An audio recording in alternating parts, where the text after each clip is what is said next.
Hey everyone, this is Pritham, and in this video we will see how to make the grid lines. As you see, these are some grid lines, right? But I want to make only a single grid line here. How to make that? So for a single grid line, we go to View, we go to Draw. In Draw, there is an option of the Draw grids. When I click on it, this property of the object has been came. So after that, I will be clicking on here. I will be choosing the 2 points. We have to choose the 2 points for forming a grids, and these 2 points I have selected, and the grid has been made here, right? This is a hypotenuse grid, right? This is what I have made is the hypotenuse. This is the diagonal grid, right? But if you want to make a single grid with some distance of it from here to here, if you want to make it in a 1 meter or 2 meter of distance, a line here, right? For making a balcony or anything.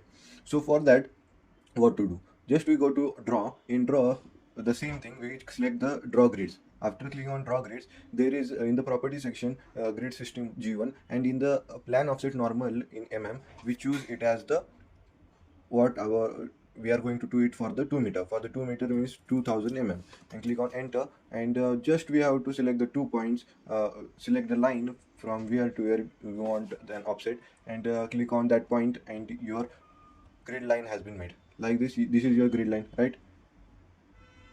It is getting confused. I will make here, go to draw. In draw grids, you need offset of the, let's say I will take as the 4000 and enter, and here I will choose the 2 points as the 1 and 2. As you see here, the grid has been made. How to make in this side? Same way this is happening. Just we have to change the orientation from here to here.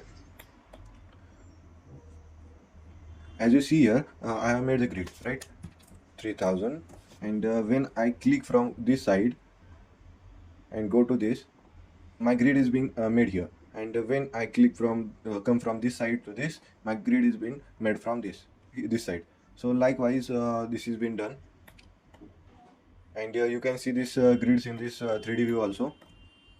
And that's it for the today's video. We will see you in the next video.